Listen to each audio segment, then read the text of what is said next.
Hello, friend. It's been about a decade since OCD entered our family's life. Today, I'd like to tell you my number one lesson that's made the biggest difference to my son learning to manage his OCD, to my family, and to me. It's the one thing that may make the biggest difference in your life, no matter how long you've been on this OCD path.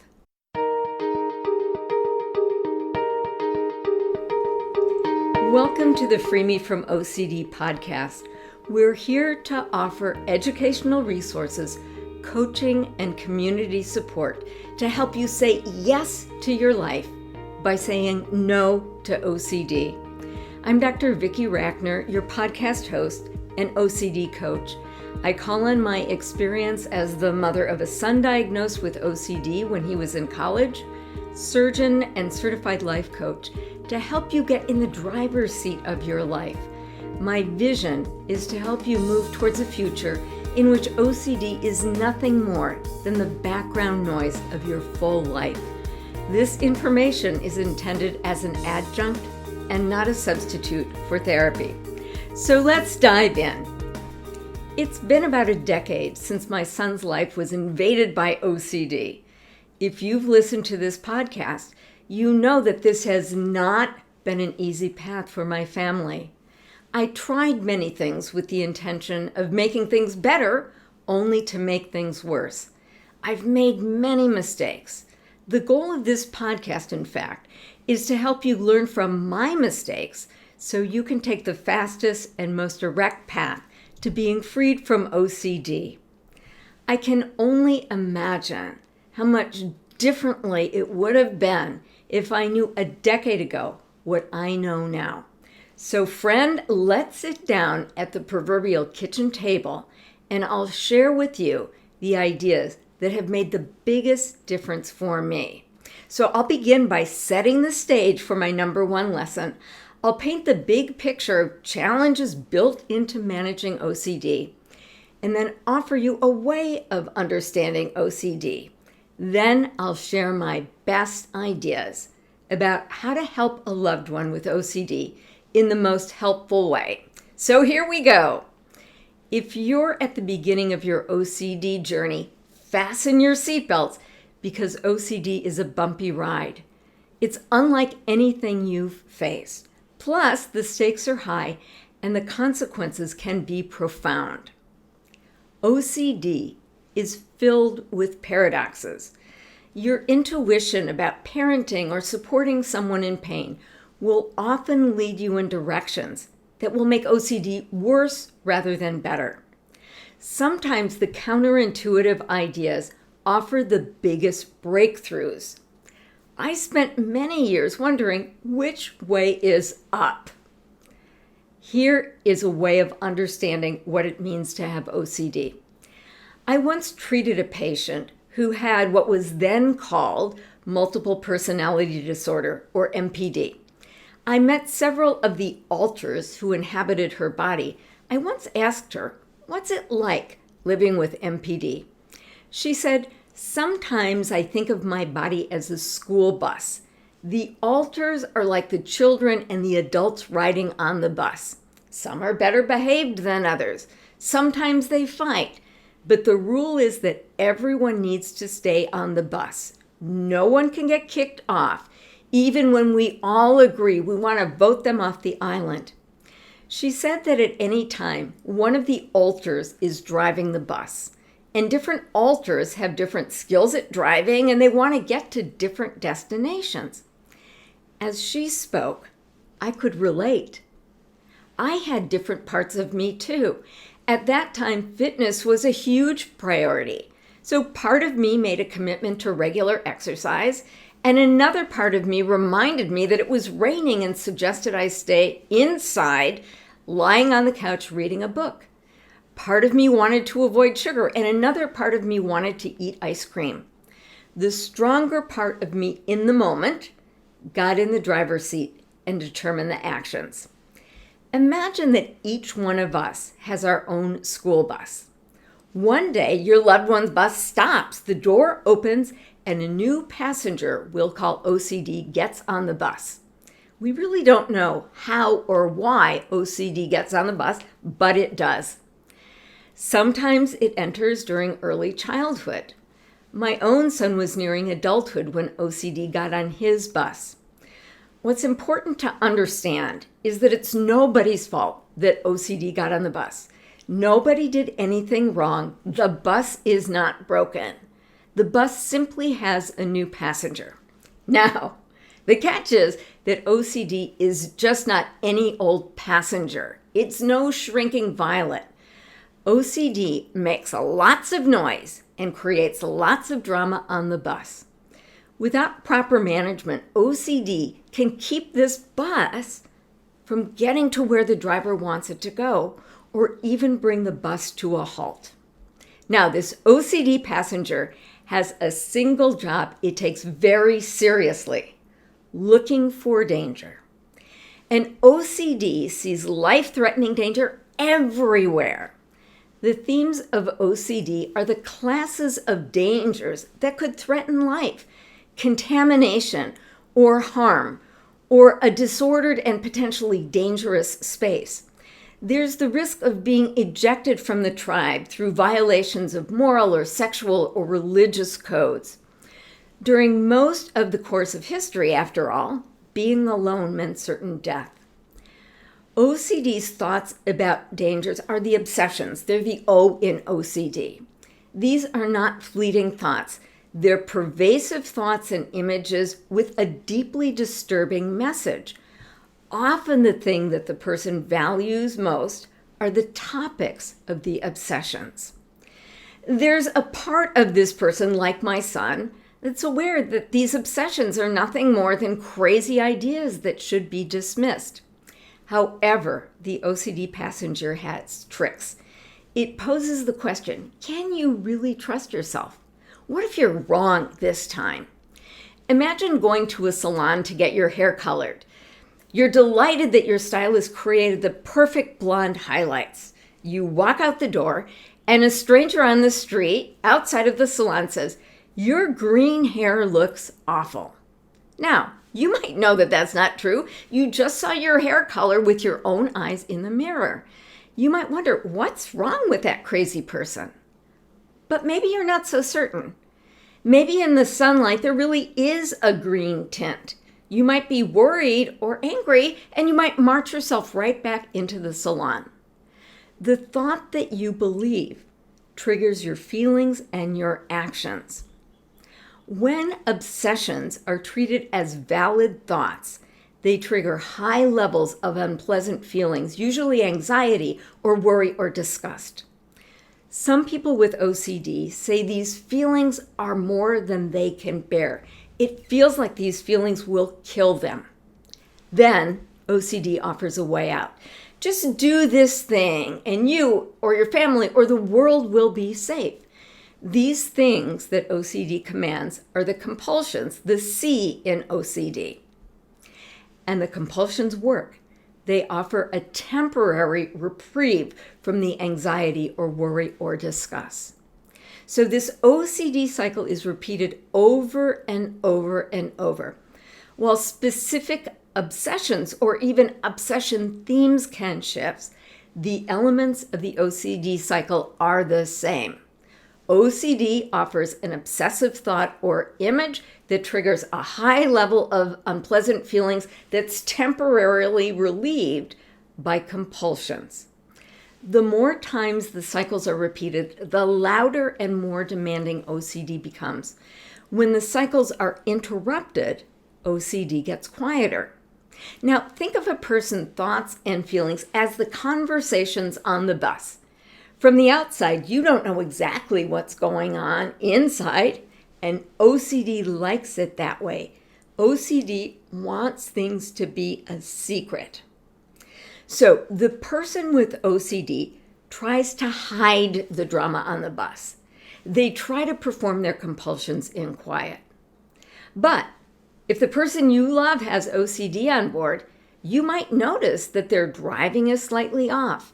You might notice that it takes longer to get tasks done, or they're not doing the things that used to bring them joy, like getting together with friends or participating in sports. You might be confused about what you're seeing. You might make up stories about what's happening. Over time, though, you'll notice more changes. Their school bus, if you will, drives more erratically. So now you share the road with an erratic driver, and that impacts you too. You often change your driving to avoid collisions. Unbeknownst to you, you might be helping OCD grow stronger. Sometimes it takes years before a healthcare professional finally says, here's the problem, it's OCD. It creates chaos when it's unmanaged. However, when it's actively managed, everything will be fine. Some therapists say, well, I can help you manage OCD. However, they really don't understand how OCD operates, and their efforts can actually make OCD worse. Now, different parts of you may react very differently to the OCD diagnosis. Once my son got the OCD diagnosis, part of me I call the fixer went into full mother bear mode. I wanted to barge onto my son's bus and restrain the unruly OCD passenger. Now, when you've got young children, you have permission to get on their buses, but trying to board an adult's bus is like sort of relationship breaking and entering. And my son was an adult when he was diagnosed with OCD. Still, I had constructed reasons why I was in a better position to manage my son's OCD than he was. After all, I had 40 more years of experience than my son. My own prefrontal cortex was completely developed, and my son's wouldn't be developed until he was 25 or 26. I'm a physician with experience making sense of the medical literature, and I have years of experience managing complex medical conditions. Great arguments, right? I also knew on some level that this was wrong. Physicians gave up medical paternalism, doctors making their patients' choices, over 50 years ago. And here I was, trying to implement medical maternalism. This was disrespectful to my son. I was telling him, I don't trust you to make good choices. Any efforts to get on other people's buses usually ends badly. You may have a part of you that wants to fix things too. It's easy to focus on how can you get that other person to stop doing the compulsions, not really understanding that the compulsions are really a symptom. Another part of you may want to comply with OCD's demands to make your loved one's life easier and more comfortable. You might notice a part of you judging or blaming yourself. Certainly there's something you did to open that bus door and allow the OCD passenger to board. You must be a bad parent. A part of you may worry about what the future holds. A part of you may be mourning the loss of the times before OCD. And here's what you need to understand. All of these are perfectly normal human reactions when a loved one has OCD on board. And I have learned from painful experience that none of these parts of you will help you get to where you want to go, to help your loved one manage their OCD in the most helpful way. So here is the number one lesson my decade with OCD has taught me. If your goal is to help in the most helpful way, ignore your loved one's bus. Instead, manage your own bus. Now, you'll want to manage your loved one's bus, and it's completely understandable. If I came across even one person who successfully persuaded or cajoled or shamed their loved one into managing OCD, I'd share their secrets. But I've never met such a person. So paradoxically, the best way to help a loved one with OCD is giving up on the idea of persuading them to change. Instead, see how you can change. Manage the many parts of you that respond to your loved one so you show up in the most helpful way. And here is the most important self-management task. Learn to conduct yourself as an empathic witness. Now, what does that mean? You commit to being present and saying with your words and your actions, I see you. I see your pain. I'm here no matter what. You're not alone. And I believe in your ability to manage OCD or rise to any challenge you face. Now, isn't that exactly what you would want when you're in pain? I recently heard Terry Gross interview Salman Rushdie about his new memoir, Knife: Meditations After an Attempted Murder. As you recall, years ago, Iran's Ayatollah Khomeini ruled that Rushdie's 1988 novel, The Satanic Verses, was blasphemy and issued a fatwa calling for Rushdie's death. Then, in 2022, while Rushdie was reading at a New York event, a 24-year-old man stormed the stage and stabbed Rushdie. In his new memoir, he writes about the attack and its consequences. The conversation turned to Rushdie's wife. He recognized that his wife shouldered all of the burdens of their day-to-day lives that they once shared. He also said that she did something truly extraordinary, and he used those words. She consistently showed up with love and support. He never saw her sorrow or grief or fear. He knew that they were there, and he could only imagine how hard it was for her. But she managed these feelings when he was not there. Rushdie's wife was an empathic witness. Rushdie continues, trauma doesn't just happen to the attacked person. It happens to everyone around you. In many ways, OCD is like Rushdie's attacker. It affects everyone. If you want to be a force for change and support in your loved one's efforts to be freed from OCD, show up as an empathic witness.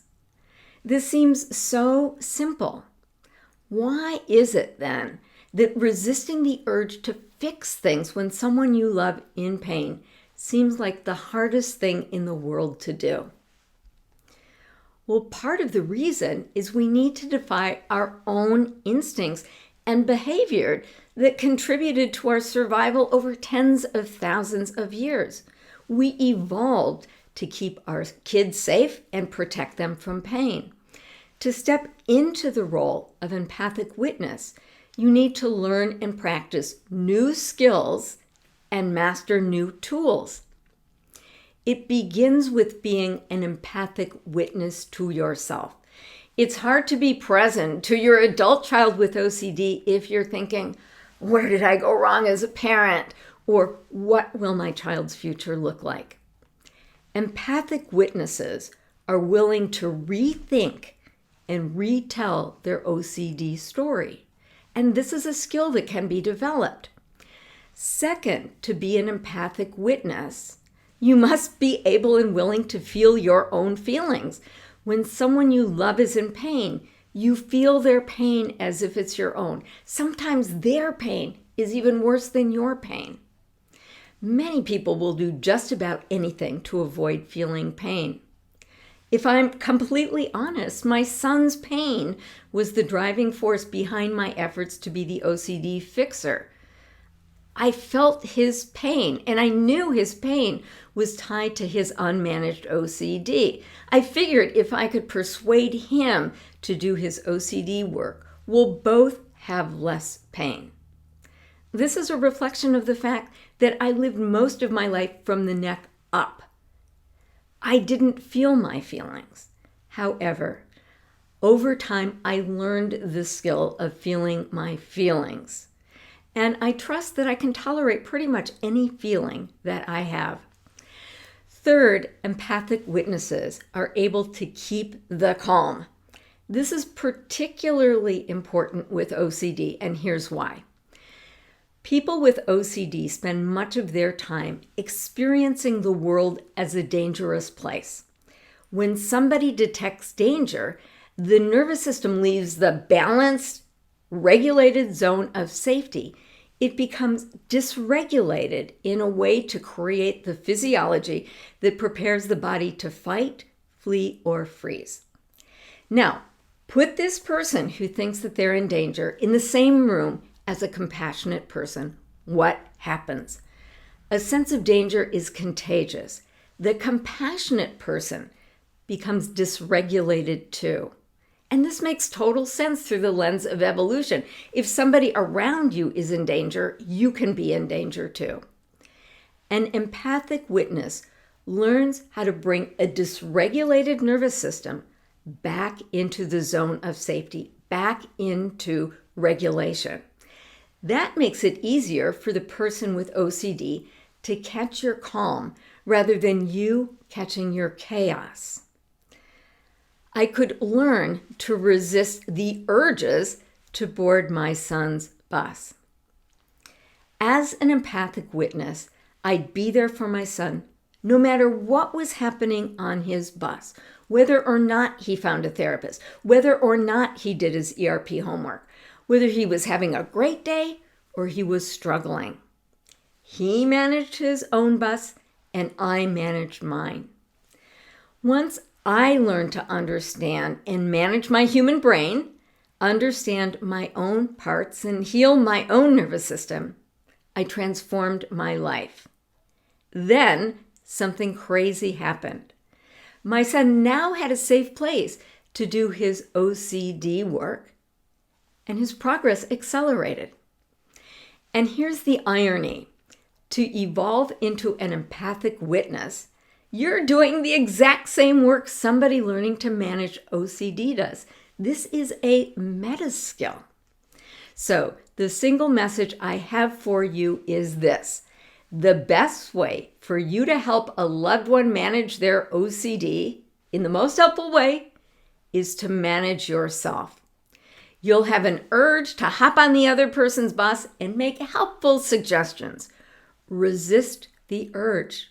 It simply doesn't work. Instead, make peace with the reality that each person manages their own bus. People do the best job they can in the moment with the skills and tools that are available to them at that time. Focusing on my bus and trusting that my son was managing his bus to the best of his ability is the single thing that made the biggest difference in my family. So my one suggestion for you is show up as an empathic witness. Be there. Be able to say, I see your pain without making an effort to fix things. Be willing to feel your own pain. Learn to keep calm. The best way for you to help a loved one manage their own bus is to manage your bus. And here's what managing your own bus means. First, get clarity about your own destination. For me, it was doing everything in my power to free my son from OCD in the most effective way. Number 2, set rules for your bus. I remember my school bus had a sign right over the front visor that says, no spitting or hitting. What are the rules on your bus? For me, it's replace judgment with compassion. It's people with OCD are not broken. They're having their version of a human experience. Third, write a job description for the bus driver. For me, that includes taking responsibility for the things I can control, like the way I show up and what I say and what I do, and letting go of the things I cannot control, like how my son is managing his OCD. It means seeing the best part of my son, even when he forgets. I remind myself that OCD is just one passenger on his bus. I want to give my attention and support to the other parts of him that I celebrate. It means aligning my actions to unleash the amazing potential of both the brain and the nervous system to heal. It means reminding myself that I've gotten through every single challenge I've faced, whether it's overwhelm or burnout or even trauma. Whatever OCD dishes up in the future will find the resources to manage it. Next, invest in new skills and tools to show up as an empathic witness to both your loved one learning to manage OCD and to yourself. Learn to witness and choose your thoughts. Learn to lean into any feeling you have instead of avoiding them or numbing them. Learn to resist urges and change habits. Learn to be the change you want to see in your loved one with OCD. That's a summary of my decade of OCD lessons, and I call the steps I just described to you the OCD Freedom Formula. Once I cracked the code, my life transformed. As I share the elements with others whom I coach, their lives are transformed too. Now, this doesn't happen by magic, and it doesn't happen overnight. It happens when you follow a recipe and a formula, and it takes practice and real work. Now, for the first time, I will be offering the complete OCD Freedom Formula Bootcamp.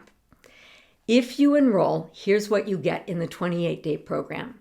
First, you'll get access to online video tutorials that will deliver sound, biologically based knowledge about how the human brain and nervous system work, what it means to have a neurodivergent brain, and specifically what it means to have OCD. Second, you'll be walked through exercises to understand yourself better. I'll share with you the simple self-coaching tool I use every day. I'll also share exercises that will help you regulate your own nervous system. You'll get ideas about how to connect with others and how to reboot your relationship with your loved one managing OCD. You'll have access to a safe community to share your stories and insights and struggles. The community can serve as your empathic witness. Last, you'll be invited to participate in 4 live coaching calls with me. You can bring any question you wish, and I'll help you understand what's happening in your brain. I might suggest some thoughts that will help you get the kinds of results that you want. Now, this is the first time I'm offering the OCD Freedom Formula Bootcamp. While my hope is that participants will have a perfect experience, I've delivered online courses long enough to know better. The first time is often like a dress rehearsal. Things get tweaked afterwards. There might be a typo in the worksheets. Sometimes the content will get reordered or edited. So my plan is to collaborate with the participants who go through the inaugural boot camp so that I can add those final touches. For that reason, I'm offering a promotional tuition for the boot camp that will be a fraction of the investment I'll ask future participants to make. Please follow the link in the show notes to learn more about the boot camp and decide whether it's a good fit for you. Well, thank you again for your listening ear and your commitment to yourself and to the people you love. And if no one has told you yet today, I admire your courage. Managing OCD may be the hardest job I've taken on. So whether you're an OCD warrior, managing your own OCD passenger, or you're an OCD champion, you're not alone. There's hope for a better tomorrow. You've got this. And follow the link below to learn more about the OCD Freedom Formula Bootcamp. I hope to see you there. See you next time.